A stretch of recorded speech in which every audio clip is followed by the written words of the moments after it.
Okay, so today, the amazing coach that I want to share some of her gems and insights, I'm joined by Renee Jean Clark in New Zealand. So hi, Renee. Hi.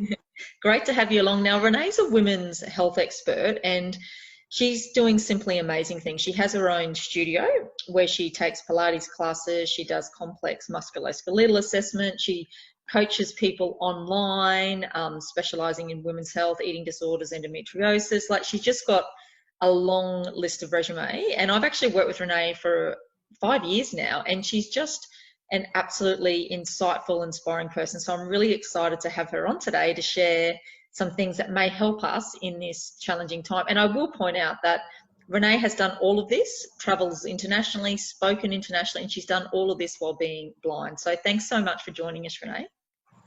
Thank you for having me, and I do appreciate, Ange, that you've done your hair today and your makeup is looking fantastic. Look, we'll let you in. There's a bit of an inside joke there in that pretty much when I do my coaching with Renee, I've always joked with her that I can wear my pajamas and don't have to do my hair. But because she knows we're recording this video, so she so knows I've done my hair and makeup. So yes, I have. Thanks, Renee. You too. You too.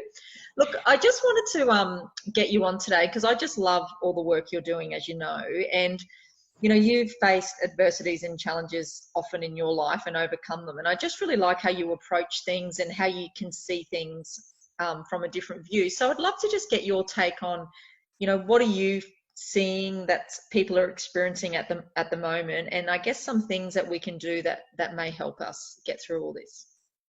Well, I am hearing from a lot of the clients and people I've been speaking with and experiencing for myself that at this time that a lot of our old behaviors have come to the fore, ones that we might not have noticed for a while. When, for example, like some of us have been noticing that we're a lot more anxious than we have been for a while. Anxious about the future, anxious because we're not sure what's going on, anxious of getting sick. And then there might be something like we are feeling the need to control something in our lives because our environments and circumstances are not completely in our control. Or we might be feeling hypervigilant at the moment, always on edge, always watchful.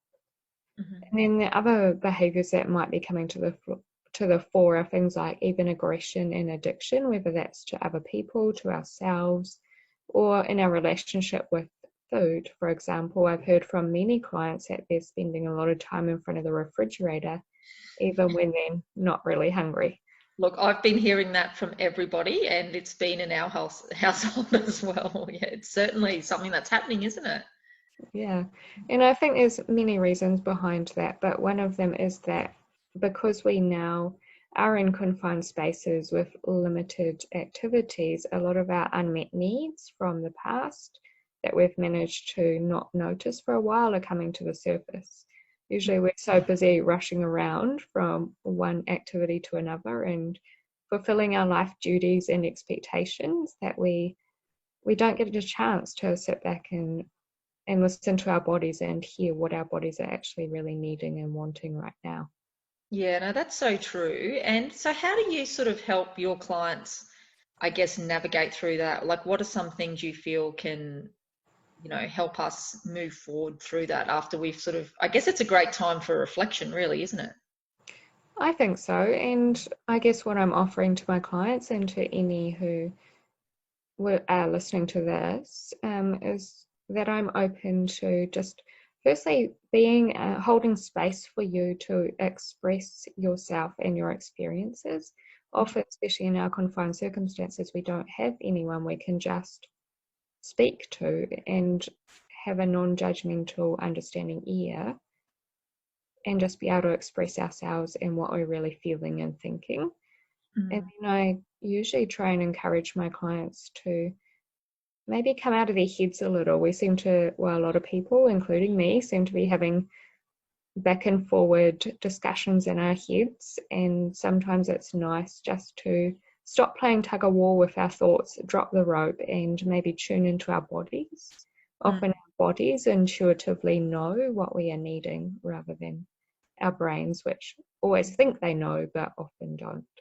Yeah, no, that's so good. And it was actually Renee actually I actually did a call with Renee on this when she told me it's something that she does with clients and she'd like to offer for free to help support people. She actually offered one on me, and it was really a great process. And I guess the thing, what I found about it is, despite me being Renee's like coach for 5 years, she actually coached me, and it was an amazing experience. And just some of the questions she asked me helped me look at things from and feel things from a different perspective. And even just in the short conversation, I really felt like a difference. I felt sort of lighter, I suppose, from having that. So it was a really good process. And I think a lot of people are sort of needing that connection at the moment because they have got that time to work through. They're not quite understanding what they're experiencing.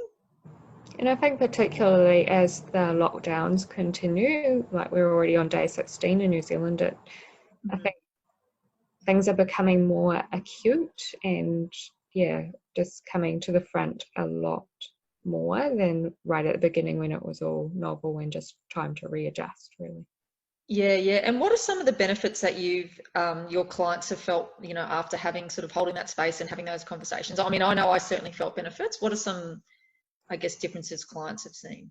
They've noticed that one, they feel more in tune with their bodies and more grounded. So they're able to meet their own needs and realize what they are. And once you're aware of what your needs are, then you can heal them yourself rather than always needing to look to the external environment to heal them or completely avoiding them in the first place. So yeah, one, the grounding, two, just having that awareness, and probably three, even just having someone hear you and understand you and have empathy for you.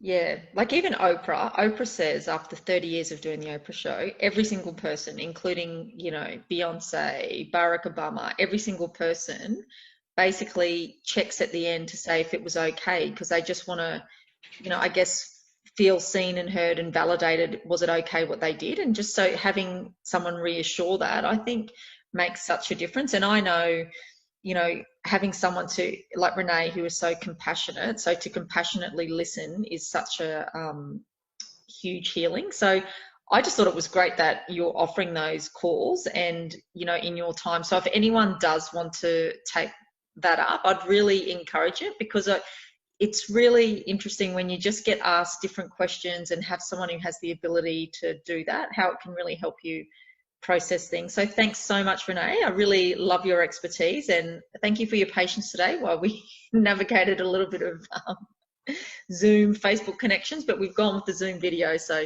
and I'll pop Renee's details in the comments. So for anyone that does want to get in touch, you can just get in touch with you and just go from there. Thank you, Anne. And yeah, please do get in touch. I'm here and I'm open to hear your stories. Awesome. Thanks heaps, Renee.